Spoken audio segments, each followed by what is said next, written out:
इतिहास बहुत सारे शक्तिशाली राजाओं को याद रखता है, लेकिन कुछ ही ग्रेट कहलाते हैं। अशोक, प्राचीन भारत के मौर्य सम्राट, एक ऐसे शासक का उदाहरण है जिन्होंने सिर्फ पावर के पीछे नहीं भागे, बल्कि कंपैशन, विजडम और सभी प्राणियों के वेलबीइंग को अपनाया। उनका शासनकाल 268 बीसीई से 232 बीसीई तक भारतीय इतिहास में एक महत्वपूर्ण युग था। अशोक की कहानी सिर्फ कॉन्क्वेस्ट्स और एम्पायर्स के बारे में नहीं है। यह एक ऐसे ट्रांसफॉर्मेशन का जर्नी है जो एक रूथलेस कॉन्क्वरर से एक ऐसे बेनेवोलेंट रूलर बनने तक का है जो धार्मा के प्रिंसिपल्स पर चलते थे। अशोक की लेगेसी उनके एम्पायर की जियोग्राफिकल बाउंड्रीज से कहीं आगे तक फैली हुई है। उनके एडिक्ट्स जो इंडियन सबकॉन्टिनेंट और उसके बाहर पिलर्स और रॉक्स पर खुदे हुए हैं, एक ऐसे रूलर की बात करते हैं जो अपने लोगों के वेलफेयर और एक जस्ट और एथिकल सोसाइटी बनाने के लिए डीपली कंसर्न थे। बुद्धिज्म को अपनाना और उसकी टीचिंग्स को फैलाने के उनके टायरलेस एफर्ट्स का इस रिलीजन के डेवलपमेंट पर बहुत गहरा प्रभाव पड़ा, न सिर्फ इंडिया में बल्कि पूरे एशिया में।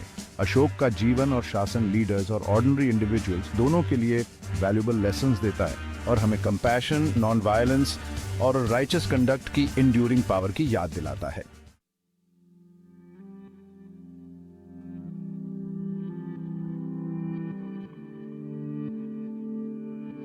से पर राज करती थी। उनके ग्रैंडफादर चंद्रगुप्त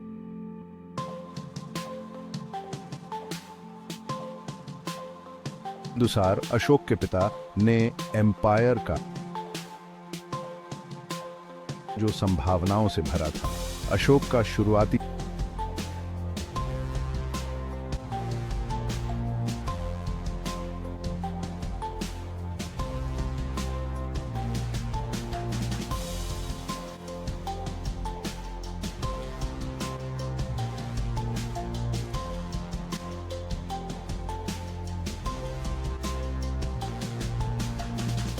फील्ड में खुद को प्रूव करने के लिए ईगर था।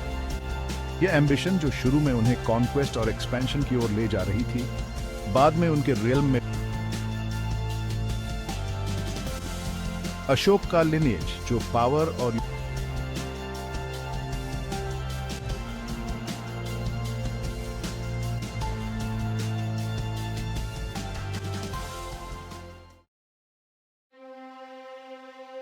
अशोक का पावर तक पहुंचना इतना आसान नहीं था।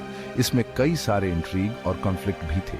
एक प्रिंस के रूप में उन्होंने विभिन्न प्रोविंसेस में गवर्नर के रूप में काम किया, वैल्यूएबल एडमिनिस्ट्रेटिव एक्सपीरियंस हासिल की और अपनी कैपेबिलिटीज को डेमोन्स्ट्रेट किया। हालांकि मौर्यन थ्रोन का सक्सेशन अक्सर एक कॉम्प्लेक्स अफेयर होता था। बिंदुसार की मृत्यु ने उनके कई बेटों के बीच पावर स्ट्रगल को जन्म दिया, जिसमें अशोक इंटेंस राइवलरी के बाद विक्टोरियस हुए। हालांकि सोर्सेस इस सक्सेशन क्राइसिस के एग्जैक्ट डिटेल्स पर अलग अलग हैं, लेकिन यह स्पष्ट है कि अशोक का थ्रोन तक पहुंचना एम्बिशन और रूथलेसनेस दोनों से मार्क्ड था। अपने रेन के शुरुआत में अशोक ने खुद को एक केपेबल मिलिट्री कमांडर साबित किया और कई कॉन्क्वेस्ट के थ्रू मौर्यन एम्पायर का और विस्तार किया। हालांकि इन कॉन्क्वेस्ट में सबसे महत्वपूर्ण कॉन्क्वेस्ट उनके जीवन और रेन में एक टर्निंग पॉइंट भी साबित होगी। कलिंग का कॉन्क्वेस्ट, जो इंडिया के ईस्टर्न कोस्ट पर एक प्रॉस्परस किंगडम था, ने अशोक की डेस्टिनी को हमेशा के लिए बदल दिया और उन्हें पीस, कंपैशन और धार्मा के पाथ की ओर धकेल दिया।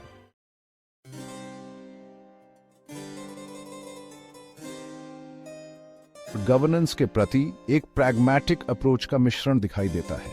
उन्हें विरासत में एक विशाल एम्पायर मिला था जहां डाइवर्स कल्चर्स और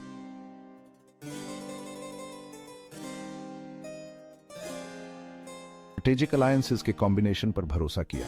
वह एक स्ट्रॉन्ग सेंट्रल अथॉरिटी के महत्व को समझते थे, लेकिन रीजनल डिफरेंसेस को अकोमोडेट करने की आवश्यकता को भी पहचानते थे। इस पीरियड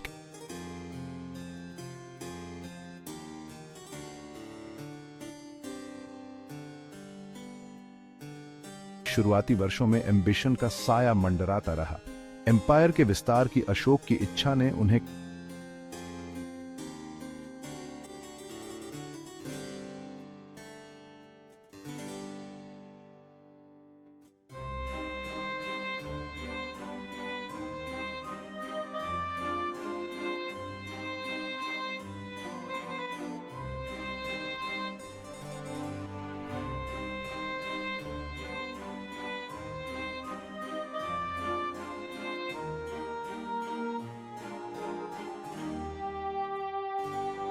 हमेशा के लिए बदल दिया।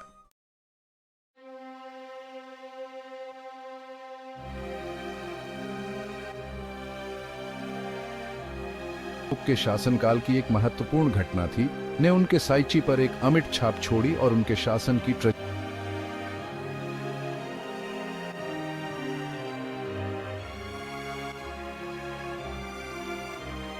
अशोक, जो सबकॉन्टिनेंट को एकजुट करने की अपनी एम्बिशन से प्रेरित थे, ने कलिंग के खिलाफ एक बहुत बड़ा मिलिट्री कैंपेन शुरू किया।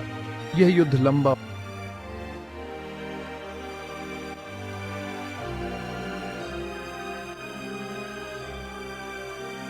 लेकिन इस युद्ध में जो जानें गईं, उसने उन्हें हिलाकर रख दिया। अनगिनत मृत और घायल लोगों को देखकर और एक समृद्ध राज्य के विनाश ने उन्हें रिमॉर्स और गिल्ट की गहरी भावना से भर दिया। इसे ला दी।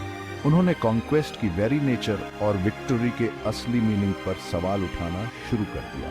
कलिंग युद्ध, जो वायलेंस की टर्निंग पॉइंट बन गया, जिसने उन्हें वायलेंस को त्यागने और पीस और राइचसनेस के मार्ग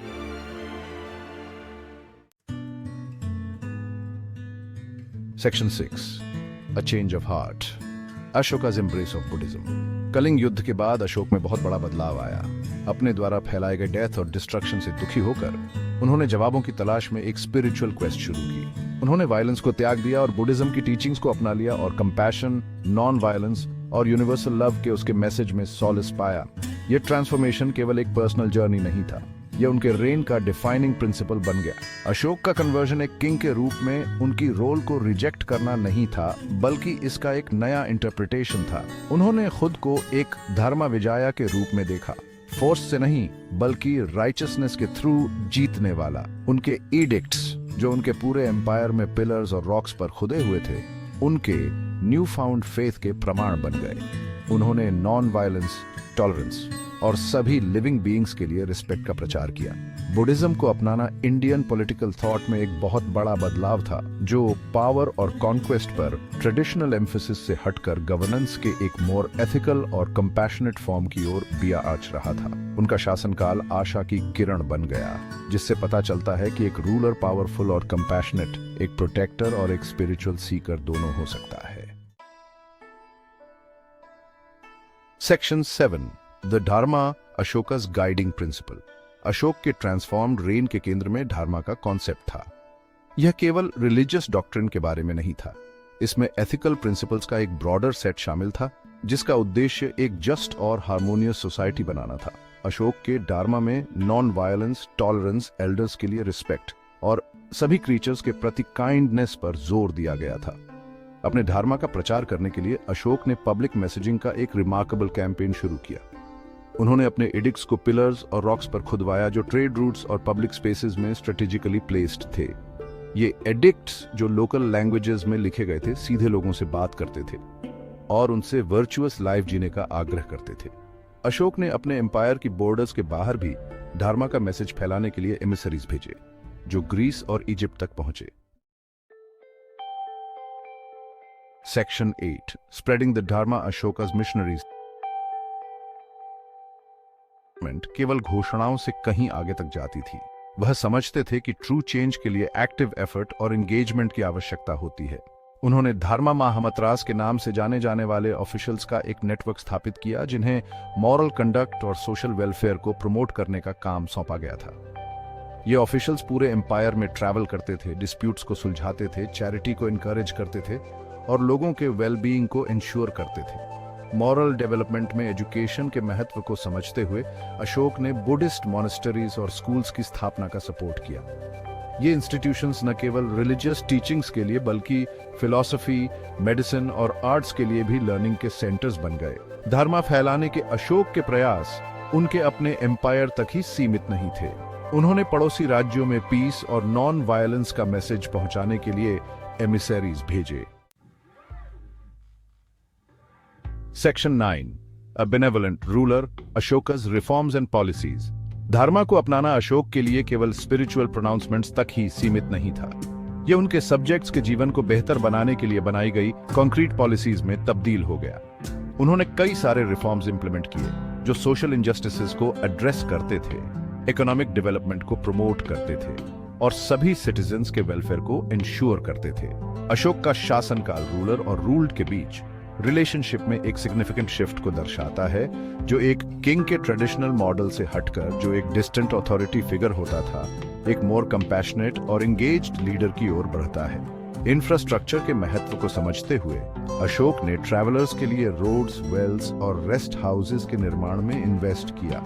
उन्होंने ह्यूमंस और एनिमल्स दोनों के लिए हॉस्पिटल्स की स्थापना की, जो सभी लिविंग बीइंग्स के लिए उनके डीप कंपैशन को दर्शाता है। उनके रिफॉर्म्स में एनवायरनमेंट को प्रोटेक्ट करने के मेजर्स भी शामिल थे, जैसे कि ट्रीज की अनावश्यक कटाई पर प्रतिबंध लगाना और मेडिसिनल हर्ब्स के प्लांटेशन को प्रमोट करना। अशोक का शासन इस विचार का प्रमाण है कि ट्रू पावर कॉन्क्वेस्ट या डोमिनेशन में नहीं, बल्कि दूसरों की सेवा और एक जस्ट और कंपैशनेट सोसाइटी बनाने में निहित है। Section 10, legacy and impact Ashoka's enduring mark. Ashok के शासनकाल ने भारतीय इतिहास और उसके बाहर एक अमिट छाप छोड़ी। उन्हें उनकी मिलिट्री कॉन्क्वेस्ट्स के लिए नहीं, बल्कि पीस, जस्टिस और सभी प्राणियों के वेलबीइंग के प्रति उनकी अनवेवरिंग कमिटमेंट के लिए याद किया जाता है। उनके एडिक्ट्स, जो पूरे सब कॉन्टिनेंट में बिखरे हुए हैं, धार्मा द्वारा शासित सोसाइटी के उनके विजन के एंड्यूरिंग टेस्टमेंट्स हैं। ये इंस्क्रिप्शंस एक ऐसे रूलर के माइंड में एक यूनिक विंडो प्रदान करते हैं जिसने पावर के ट्रेडिशनल नोशंस को चैलेंज करने और कंपैशन के पाथ को अपनाने का साहस किया। बुद्धिज्म के प्रति अशोक के पैट्रनेज ने इसे एक रिलेटिवली माइनर सेक्ट से एक मेजर वर्ल्ड रिलीजन में ट्रांसफॉर्म करने में महत्वपूर्ण भूमिका निभाई। बुद्धिस्ट इंस्टीट्यूशंस के लिए उनके सपोर्ट और पूरे एशिया में इसकी टीचिंग्स को फैलाने के उनके एफर्ट्स ने बुद्धिज्म के एंड्यूरिंग इन्फ्लुएंस की नींव रखने में मदद की। आज भी अशोक की लेगेसी दुनिया भर के लीडर्स, स्कॉलर्स और एक्टिविस्ट्स को इंस्पायर करती है। उनका जीवन एक पावरफुल रिमाइंडर के रूप में कार्य करता है कि ट्रू ग्रेटनेस मिलिट्री माइट या टेरिटोरियल एक्सपेंशन में नहीं, बल्कि जस्टिस, कंपैशन और सभी के वेल बीइंग की परस्यूट में निहित है। Section 11, conclusion Ashoka, a beacon of wisdom and compassion. इतिहास में कुछ ही रूलर्स ऐसे हैं जो अशोक की तरह चमकते हैं। एक रूथलेस कॉन्करर से धार्मा के कंपैशनेट चैंपियन तक का उनका जर्नी मानवता के लिए टाइमलेस लेसन्स देता है। अशोक का शासनकाल रिमोर्स की ट्रांसफॉर्मेटिव पावर, एथिकल लीडरशिप के महत्व और कंपैशन की एंड्यूरिंग लेगेसी का प्रमाण है। उनकी कहानी हमें याद दिलाती है कि ट्रू स्ट्रेंथ डोमिनेशन में नहीं, बल्कि सर्विस में है, वायलेंस में नहीं, बल्कि पीस में है, और पर्सनल गेन की परसूट में नहीं, बल्कि सभी के वेलबीइंग में है। अशोक की लेगेसी प्राचीन भारत की सीमाओं से कहीं आगे तक फैली हुई है। उनके एडिक्ट्स, पीस, टॉलरेंस और राइचस कंडक्ट के अपने टाइमलेस मैसेजेस के साथ दुनिया भर के लोगों के साथ रेजोनेट करते रहते हैं, एक ऐसे इयारा में जो अक्सर कॉन्फ्लिक्ट और डिवीजन से भरा होता है। अशोक का जीवन और शासनकाल आशा की किरण दिखाता है, जो हमें ट्रांसफॉर्मेशन की पोटेंशियल, एथिकल लीडरशिप के महत्व और एक मोर जस्ट और हार्मोनियस वर्ल्ड को आकार देने के लिए कंपैशन की एंड्यूरिंग पावर की याद दिलाता है।